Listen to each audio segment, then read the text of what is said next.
Hello again, everyone. Welcome to the HireMyVA Team and Business Building Podcast, where we help you to reclaim your freedom through hiring and thriving with virtual assistants without breaking the bank. And that means the most important bank, which is your bank. Hey, I'm Dave Braun, and as usual, here with Larry Broughton, who's my fantastic friend, mentor, a buddy who's traveling with me through life. Larry, you've coached thousands of entrepreneurs. I have a trouble saying that word all the time, but I love that word. It's one of my favorites. All right. So, you've done so much coaching. We've done a bunch together. It's just been a blast. So tell everybody what's up. Hello, handsome Dave. What is up? It's been a crazy week. I love the topic that we're going to be talking about this week. But this is one of those topics you and I talk about all the time where we're on our journey through life. We talked about this before years ago when I first started doing coaching and mentoring. I always focused on, the balance sheet and team member turnover and inventory turn and all those kind of things. But then I started realizing, Dave, that we don't really have an entrepreneurship problem in the country. We have a leadership problem in the country, right? And so when I heard this was going to be our topic this week, I thought, wow, this is really important. And this is one of the really important ones for you too. So I think it's going to be good. So why don't you go ahead and read the question for us, and we'll get into this.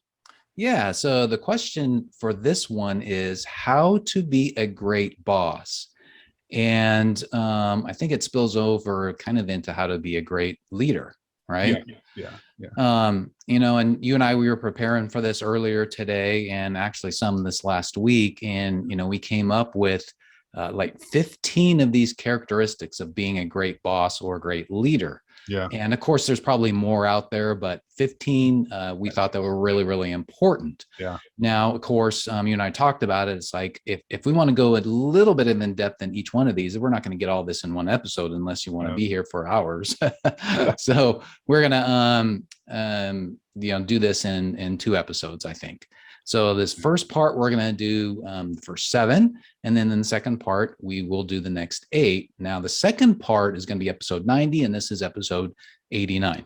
All right. If I got my numbers right. All right. So, yeah. And then I think one thing before I mentioned, I return it over to you for a sec, is, everybody, as you're listening to this, we do this to benefit you guys, right? Yep. We're not doing it for our health, although it helps us a little bit too. It's a good reminder for us, as you say, Larry, TFTR, right? Right. And so for folks that are listening, grab a piece of paper and a pen. And as we're going through these characteristics, just rate yourself on a scale of 1 to 10. If you want to do 1 to 5, that's 5. That's fine. 1 to 10, 10 being best. As we mentioned, these rate yourself of what you think. Now, depending upon what you're trying to do, Larry, we talked about some are more important than others, but at least doing this will give you some of your own internal feedback and maybe a few things that you can think about or work on. And then, of course, comment on. We'd love you to we'd love to have you put some comments down below. Right? Yeah. So, Larry. Well, listen, Dave, this is one of those things where sometimes if we're going to figure out how effective are we as leaders, let's make sure. Boss is kind of a term that's just used. They throw it out there, right? Hey, boss. Yeah. When people come to my office and say, hey, boss, what should I do, boss? That usually tells me they don't want to think. Okay. Yeah. So we really, in our organizations and all of the organizations that Dave, you and I try to help and support and grow, is get that culture banished from the organization. That's right. But really what organizations need are more leaders, right? But being a good leader, and this is going to be one of the things we're going to talk about, you have to be aware of what's going on inside the organization. And sometimes you aren't aware until you start using tools like work climate surveys. We do in our organization, work climate surveys, confidential ones, where people actually talk about the health of the organization. They talk about, do they have the tools to do the job? They talk about the relationship they have with their supervisors and managers and leaders. That takes courage, though, from the leader, from the business owner to actually do. Because oftentimes we don't want to hear what people have to say when it's done confidentially, right? It takes courage. I've been doing this for 30, probably some years in different organizations that I've been involved with. And And frankly, it started when I was in special forces, when we used to do peer reviews, okay, confidential peer reviews. But being a good leader, being a good boss, I'm going to use that term here for a second, is really integral to the company's success. And it's frankly, it's intertwined and it's inseparable from team member performance. In fact, there's a survey that was done that, and I forget the name of this survey, but it questioned 1,000 executives. Oh, Okay, executives at this point. So these are people that are high up in the organization. They're reporting to even more senior executives. 65% of them said that they would choose a better boss over a higher salary. This is how important this stuff is, right? Yes. But before we dive into what it takes to be a good leader, what it takes to be a good boss, it might be helpful if we talk about the characteristics just really quickly of what a bad boss is. And this comes from the predictive index people management survey that's done. I don't know how often they do. I remember the first time I stumbled on it was, I think, 2018, but one came out recently for 2020, where they asked 5,000 employees, or what we call team members, to identify the qualities of what they think are a bad leader. And here are the qualities that they say, the top 10 that these 5,000 employees say are make up a bad leader. And I'm going to read these here, so give me a second. Number one is poor communication. Number two, bad bosses, bad leaders play favorites. Have you ever seen that in an organization before? Yeah. Number three, bad bosses don't show concern for the employee's career or personal development. That ties so closely, Dave, in with Gallup's State of the American Workforce survey that shows that most people leave an organization because they're not being professionally developed, right?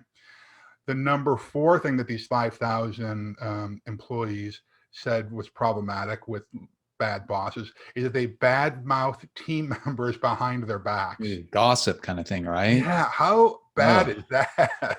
Wow. Number five is that they're not interested in feedback. It's their way or the highway. Number six, they want to prove him or herself right. Right? They're not self-aware. This is where, because I just know most people aren't self-aware. This is why we started doing this work climate survey at my former organization. We do it in our organization now, because sometimes we get just stuck in our own stuff and we're not aware of how we're impacting other people. Yeah. This next one hurts because I've had this happen to me before. Number 8, bad bosses betray trust. And number 9, they don't listen. And number 10, they put his or her needs first. Now, these are what came from that predictive index survey, right? You know, it would be just a good thing to do. Don't do any of those things or become a better communicator. Don't play favorites. You know, if you were just to do the opposite of this, it's really going to help. But some of the other top words that were just thrown out there, Dave, during this survey were words like dishonest, arrogant, lazy, reactive, disengaged, inconsistent, rude. We all probably had bosses like this, right? Yeah. I say this when I give my keynotes, don't be that person, but we have to get intentional about this. This is why I like what we're doing here, Dave, where we're going to actually list, here's what the top 15 things are. This is not just you and I off the top of our heads, although it is, because you and I have both been in leadership experiences or positions for decades at this point, but we've gone out and looked at surveys. We've incorporated what I've learned from these confidential work climate surveys that we do, plus what other organizations and surveys are showing. So these 15 that we're going to share with you between this episode and the next are pretty powerful. So let's just go on a ride here and start throwing out what we think are the top 7 in this episode. Okay, let's go for it. So I'll define it on the first one, and then you take it, Larry. Okay. So the first one we got is care. And what we've done, folks, is tried to get a decent definition, either from Webster's or our own definition of what that really means. And what we're going to do is expand on it, of course. So, because we like to talk. So care is an effort made to do something correctly, safely, or without causing damage. Yeah, I think that's probably a pretty self-explanatory one, right? Because what we have learned from the list that what 5,000 employees felt was part of a bad boss is they don't show concern. They don't show concern for the team members' Right. professional development. They don't show concern when there's a death in the family. They don't show concern of, hey, you got a team member who keeps coming in late at work. They're supposed to be there at 8 and they keep getting there at 8:10. Instead of just asking the question, help me understand, why is this happening? Right. They just grind them down. It might be that they have to drop off their child at school at 7:45, and that's the latest that's the earliest they can drop them off. And it takes 20 minutes to drive across town. Well, gosh, can we adjust the work schedule enough Sure. to help them so that they check in at 8:30 instead of, or 8:15, whatever it is, right? These are the little caring things, but it takes courage to ask questions, Dave, because sometimes you get answers you don't want to hear, right? Yeah. So too often bad leaders or bad bosses say, this is the way it is. You're supposed to be here at 8, get here at 8. Right. And believe me, sometimes that you have to adhere to that. Maybe this is the person's on the wrong seat on the bus, but let's ask clarifying questions. People feel heard. They feel cared for when you ask questions. Yeah. And I think, brought to mind one of Stephen Covey's 7 Habits of Highly Effective People. He said, seek first to understand and then to be understood. Right. So it backs up what you said. Ask questions first and understand what the situation is before you just all of a sudden react and demand to do something, right? And I think you need to just be willing to be a little bit flexible in potentially some of those situations like we talked about. Yeah. Right. Yep. So that'll go a long way in being a great boss. Yeah, okay. That's right. Yep. The next one, Dave, is communication, or the ability to communicate effectively. And that's generally just how to convey knowledge or information about a situation. It's really to make known something, the topic that you're dealing with in front of you. So why don't you share with us what your thoughts are on effective communication? And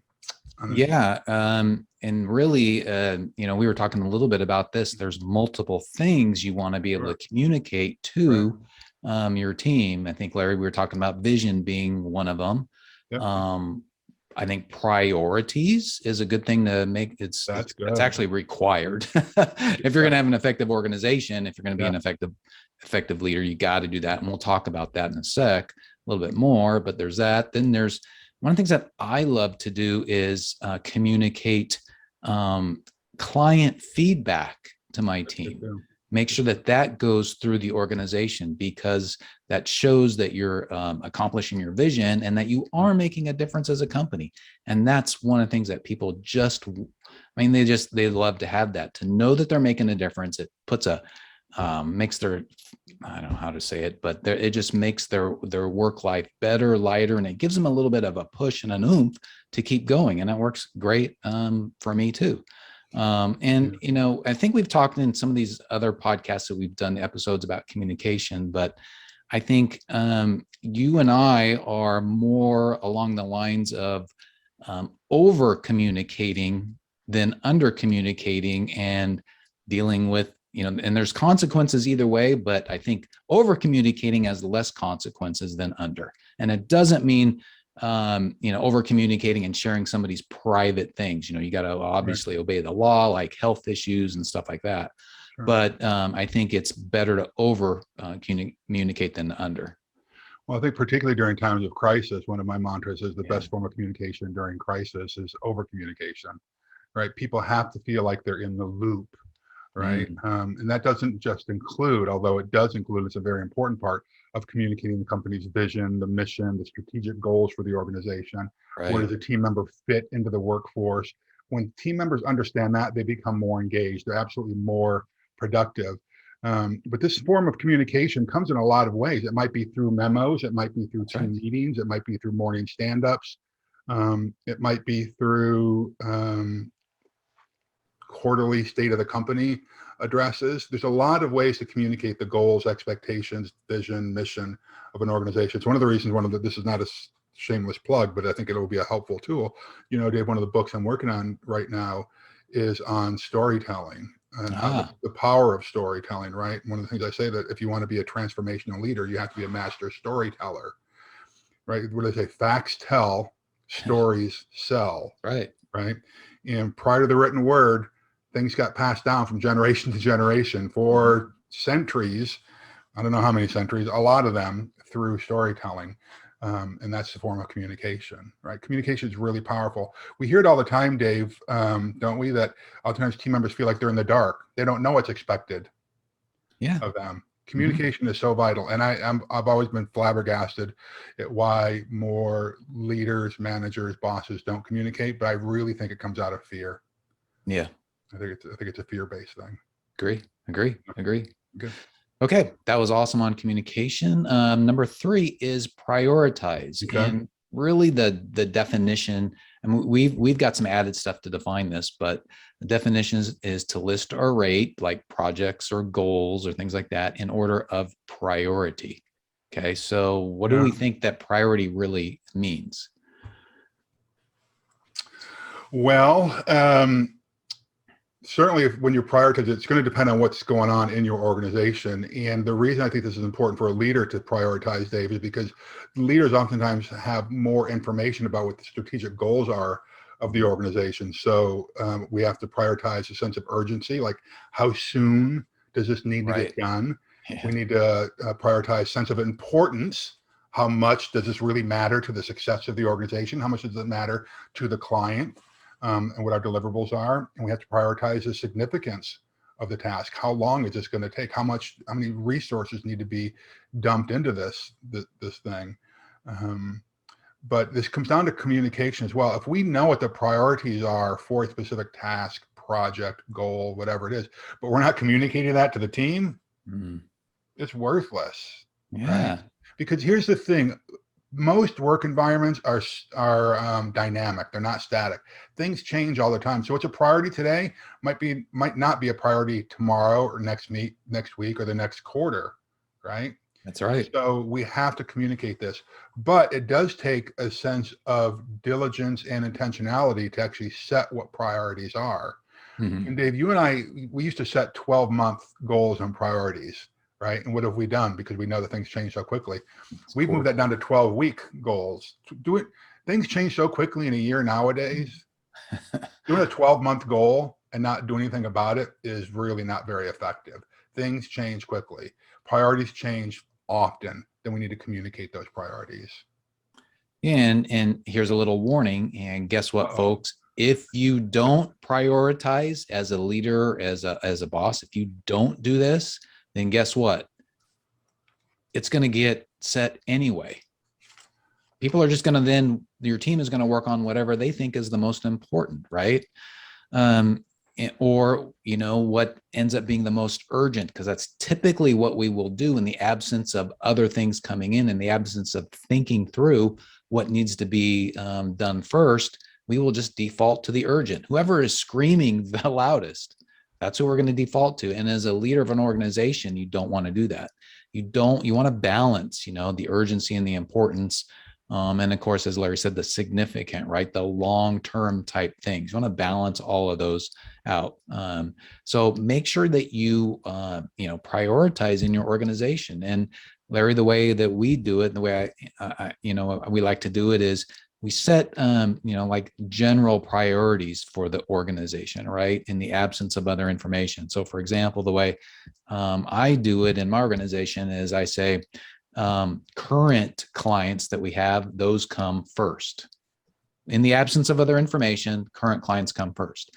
And then it's new clients, and then internal projects, number 3. And then, of course, within, our weekly team meeting, we talk about, or sometimes even daily, we will move certain things around depending upon how important or significant some of those things are going to be, or as well as urgent. That's good. I like that. Yeah. Good. Yeah. Number 4, Dave, like right now, what we've talked about is the importance of caring for our team members. That was number 1. Number 2 was effectively communicating with our team. Number 3 that we talked about was prioritization. The next thing, I think, once we develop that, is to reward and recognize our teams. And so I think something that the definition that we've got for this is reward and recognize is something that's given in return for good or evil, done or received, or that's offered or given for some service or attainment.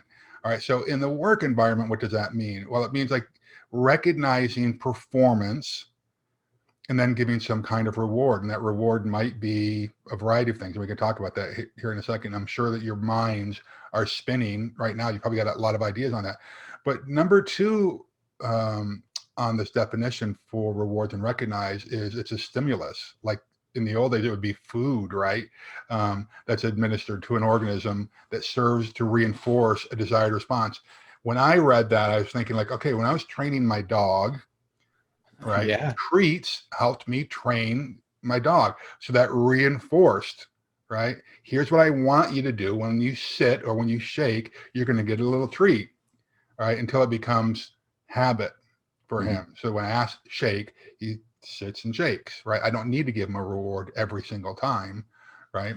But I think that we need to go into a little bit more depth on this, Dave, about how this affects teams if you're going to be a good leader. Do you have any thoughts on this one?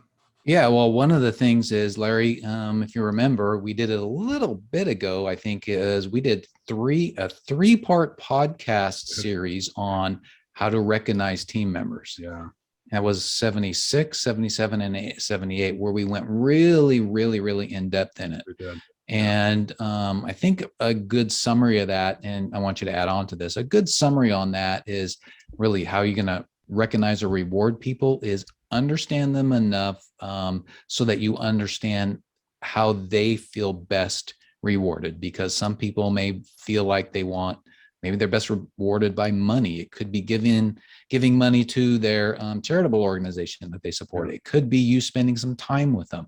It could be sharing information, letting them have extra time with you as a one-on-one, for example. So there's a whole bunch of different ways, and we talked about those in the episodes. But yeah, I think it comes down as us as people, right? We talk about love languages. Yeah. We want to love or reward people in the same way that we feel most loved or rewarded. And you can default to that, and it does, and it's okay, but it's not like optimum. And sometimes it could even hurt. Yeah, it'd be great if we could put a card or put it in the show notes, Dave, what those episodes are, because they are so important. And I'm sure there are people who are hearing this podcast who have not heard those. So please go back and listen to those. But a couple of things that we spoke about, mistakes that I've made in the past, is I've rewarded people in the wrong way. Yeah. One of the classics that really backfired on me one time, and I'm sorry if you've heard this before, folks, but I publicly praised someone before because my love language is words of affirmation, right? And so I wanted to publicly praise this person, and she felt like I had, put an undue spotlight on her for praising her publicly. And she's very shy. She did not want people even looking at her. She wanted to be a wallflower, and that was fine for the role she played in the organization. She worked behind the scenes, but to publicly praise her, she felt like I'd embarrassed her. And so we have to know, this is where we were talking earlier, you got to be able to communicate effectively with your team. And I think we're going to talk about this a little bit later as well, about knowing your team members. So go listen to these podcasts, the early ones, I guess is my point. But when you ask someone to meet an expectation and they meet or exceed that expectation, there are a lot of rewards, whether it's just a verbal attaboy, attagirl, to a financial reward, to a gift certificate, to time off, to more responsibilities. There are a lot of ways to reward and recognize team members. Absolutely. Yeah, I agree with that. Yeah. Okay, we are on the fifth one. You want to give me that one? Yeah, so number 5 is growth. This is really important. This is both personal and professional growth for both your team members and for yourself as a manager, leader, quote unquote, boss. Yeah. Okay. The Gallup State of the American Workforce survey talks about this as well, where one of the reasons people leave an organization is they feel like, not the only reason, but one of the reasons is that people feel like they're not being professionally developed. Okay.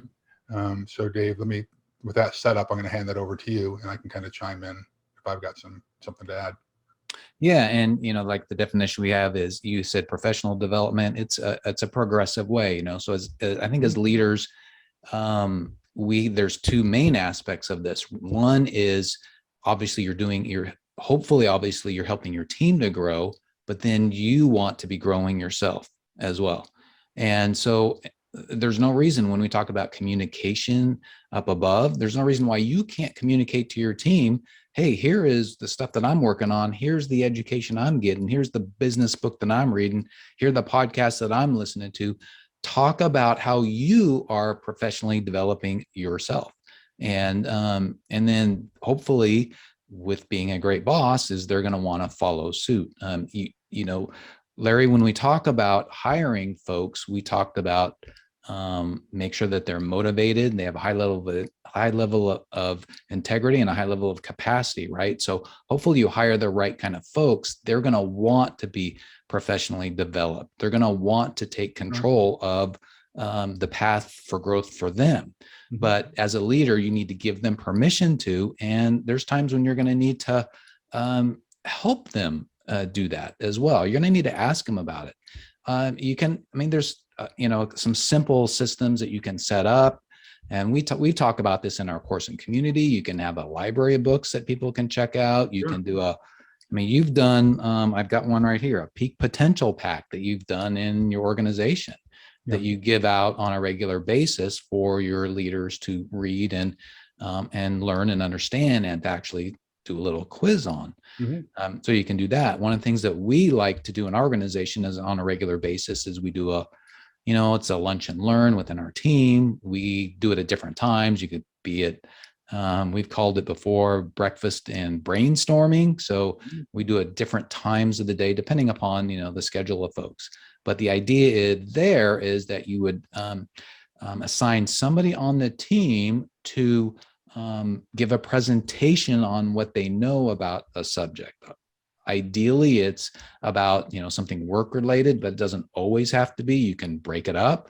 We've had some of our team members, Larry, they talked about the food in the Philippines, what that was like. Well, that was really cool because one of the team members is kind of passionate about it, but then it helped me to understand a little bit more about their culture. Yeah. So there's various ways to do this professional development, and there's just multiple ways. Well, the key, I think, to professional development, and I don't think we spend enough time on this, you would think it's intuitive, but I've seen where it's not. The leader's responsibility is to set their team members up for success. Just get your brain around that for a second. Have you ever seen leaders or managers or just bosses, is probably a good way to put it, bad bosses, who sometimes give projects to team members to see them fail, to set them up for bad things to happen, right? Yeah. I've seen it way too often in organizations where we've gone in and done our full day consulting projects on, but we have to be setting them up for success. This is why progressive professional development is so important. If it's a 19-year-old person, you don't come in and have them, their first project that they're ever going to do is that they're going to leave, or that they're going to lead an acquisition of a $15 million business into the organization, right? In the military, I was in special forces, and I was on what's called the Marine Operations Team, a MAROPS team. And so a lot of our infiltrations were done by water. And I remember the first training mission that I'd ever done when I got to the teams. We were doing stuff off the coast of Maine in these rubber Zodiac boats that you've probably seen that get dropped out of the back of an aircraft. You parachute into the water, get into the boats, that whole kind of thing. Well, somebody who's new to the team, they're not going to be the ones who's just planning that entire mission, right? So I had just gotten the team. And so one of my responsibilities is what was called chem lights and carabiners. I needed to make sure that the chem lights were attached to the Zodiac boats and that there are carabiners on the floorboard so that all the equipment could be carabiner attached to the boat, and the chem lights were on there because these are done at night, by the way. If that Zodiac capsizes or flips over, if those chem lights are there, we're not going to see the boat, right? If it capsizes and I don't have the carabiners in there where all the equipment is secured to the carabiners, guess what? All that equipment sinks to the bottom. Got it? Got it. So I was responsible. Chem lights and carabiners, okay? You think, oh, really? That's what I've got to do? Well, guess what? As we were infiltrating in, getting to the shore, the boat did indeed capsize. If I had not made sure as a little PFC, a private first class and Special Forces A team. If I weren't responsible for that, if I would have screwed that up, we would have lost a lot of equipment, right? And would not have been able to complete the training mission. So does that make sense, Dave? Start small as you're professionally developing people. All right. And then add them, because I was successful at that, the team then could trust me. Oh, good. Larry's got this. Okay. Let's give him a little bit more responsibility. I hope that makes sense. And it wasn't just a waste of a story. No. Totally makes sense. And one of the things that popped into my mind during that is that when you hire somebody, set that expectation, and we're going to go into that, but set that expectation that you're going to need to be, improving in the company, gaining more knowledge, that you will need to be doing that. Set that expectation up front. Speaking of expectations, the next one is sets performance expectations. What do you think about that one? Well, again, this goes back to communication. Too many people, they hire someone, they put them into a role, and then they just expect them that they're going to meet the expectations. One of the things that our former chief operating officer used to say is that people, won't meet your expectations if they don't know what they are, right? Yes. And so we have to make sure that we're effectively communicating this. Research has shown that team members experience increased levels of stress when they don't have a good understanding of what's expected of them, right? Yes. So by setting these clear expectations of their performance, here's what I expect, or better. Better. I like that phrase, or better. Yeah. If we don't set that, make sure that's part of their position profile or job description, then we're just adding undue stress to our team members. And when we know that most people, when there's added stress, they don't perform well, and it negatively impacts their health and mental acuity as well. It's an easy thing to do. Here's what the goal is. Here's what the task is. Here's what I expect from you, and you. Let's do that, or better. It's pretty straightforward, but it takes courage to do it. And it takes courage to do it. And when you say it takes courage to do it, meaning there's going to be times when it's going to be uncomfortable to do it. Yes. Yeah. Right. Here's what I expect from you. Yeah. Because it's going to be pushing people outside their comfort zone, right? This might be the first time they do this, or they've never achieved that level of performance before, right? You think about, like, when, I forget what the numbers were, but when it took years and years and years to break the 4-minute mile. Yes. Right. Yep. But what Roger happened? Bannister did it many years ago. That's right. And then what happened once that record was broken? It was broken a bunch of times after, because mentally no one ever thought that it could be done. Yes. Right. But then once the expectation was, hey, that can be done, it gets done. Yep. That's for sure. Yeah. Awesome. Awesome thoughts on that. But Dave, once that's done, the next step is, you can't just set the expectation and leave it there. Yes. Number 7 of this, and let me go back and actually remind people what we've talked about so far. If you want to be a good boss, a good leader, a good manager, you have to care for your team member, was number 1. Number 2 was you have to communicate effectively. Number 3 was you have to prioritize tasks, goals, missions, whatever it is. Number 4 is you have to reward and recognize. Number 5 is we have to have some kind of growth plan for our team members, some kind of progressive professional development, oftentimes personal development as well. What we just got through talking about was setting performance expectations. And then once you set the performance expectations, and then people either meet the expectations, exceed the expectations, or fall short, number 7 is we have to provide feedback. We have to close that loop of performance. And we oftentimes talk about AARs, Dave, and maybe you want to round the conversation out with your thoughts on providing feedback to our team members. Yeah. So a couple of things there. When you talked about AAR, it stands for after action review, right? Yep. And typically there's the way that we've done it in the past is you talk about what went well in the project, the performance, or the person, or whatever, right? What's gone really well. And then You also talk about what needs to improve. You don't say what you did wrong. That we'll talk about being positive later on, but what needs to be improved. And then a lot of times in our team, we'll go look at a project and see, we'll say, okay, what didn't go so well that we really had no control over, right? Mm-hmm. For example, I have a client right now who hasn't provided us any information on a new site we're building for like several weeks. It's like, what happened? Mm-hmm. Turns out they got COVID and they were just down for the count, right? Yeah. So, all right, the delay in the project happened, wasn't really the client's fault, wasn't our fault. So it just happened, right? So it's good to point that stuff out. So that's a little bit about an AAR. And Larry, I know you've got some training developing on doing an AAR. Yeah. And so then, as far as feedback goes, providing feedback, we've got to do that.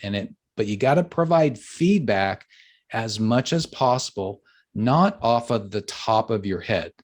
You really need to have some kind of a written scorecard that could be a formal performance review, something written down somewhere. How do you know whether or not somebody is meeting expectations? How do you know what to tell them if you don't have some kind of a scorecard? They do it all the time in sports. I mean, whether or not somebody's performing well based upon all these different markers or measurements. Mm-hmm. And we have to do the same thing, because otherwise we're going to face what I call like a recency bias thing. Yeah. So in other words, you're going to sit down and talk to somebody about their performance and then give them some feedback. And then if you don't do it often enough, that's part of communication, right, Larry? You want to do it often enough. If you don't do it often enough, say you do a yearly performance review, which really isn't often enough, you're going to be thinking, oh, what did they do over the last month or 2 months or 3 months? You're going to forget all the good stuff that they did, 10 or 11 months ago. Yeah. And so you've really got to keep track of, have some kind of a scorecard or have some kind of a marker, so that the feedback that you provide is based as much on data as you can.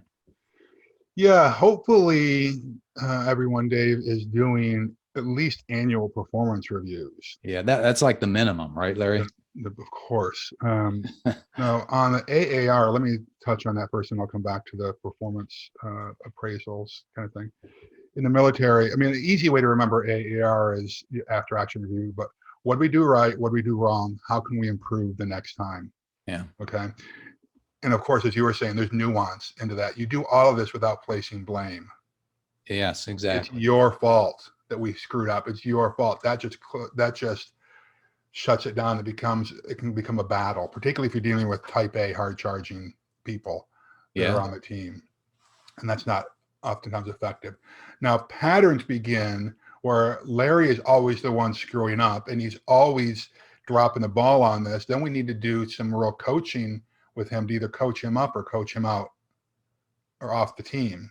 Right. Okay. Mm-hmm. Yeah. Because you have to be honest in this stuff. But an easy way to remember is what do we do right? What do we do wrong? How can we improve the next time?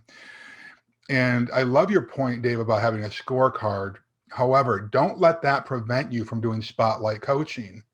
If you're just walking through your office and you heard somebody dealing definitely. with a guest complaint and they just nailed it, they did a great job, give them feedback right on the spot, or even better, if they're falling short, give them feedback on the spot, but be specific.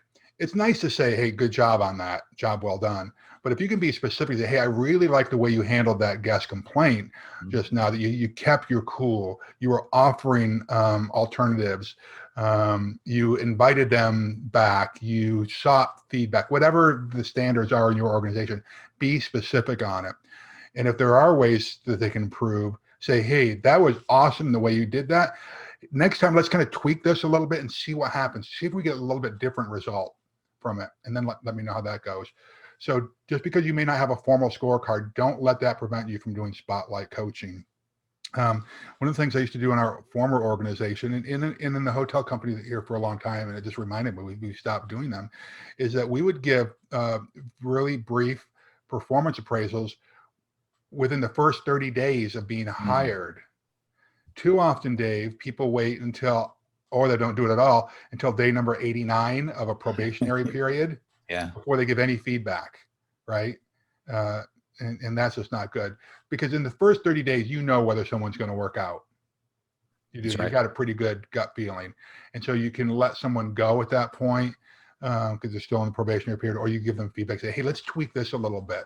Or maybe we weren't really clear on what the expectations were when you came on board.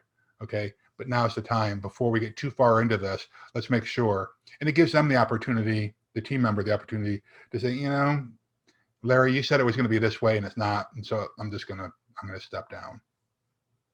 Yeah. You know, I like what you said. You know, I think a good practice regarding feedback is, what do you call it? You know, you call it walking the tables or something like that? Touching tables.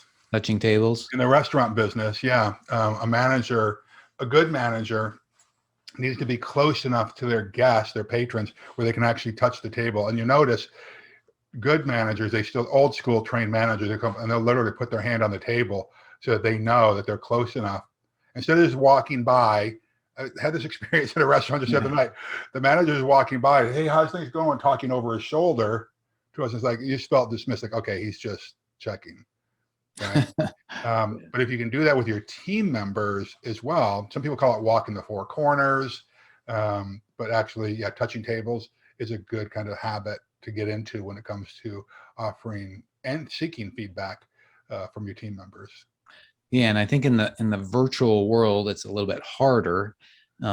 So really, like for somebody like me, coming up with a good system to do that would help, because for me, in the absence of having a system or a reminder for some of this stuff, man, I'll be too busy and it'll just go out the window, Dave, right? One of the problems I think I've had over my career, and I'll just be transparent, is like when we had over 20 hotels in the organization, I was just relying on, hey, we're doing our monthly manager meetings and I'll communicate with people then. And there might be managers that either don't speak up or they're not spotlighted in it. And so it might go several months before I ever really have a conversation with somebody. Right. And then it comes, well, Larry, I'm feeling really neglected by you. Well, we're in these meetings, you know.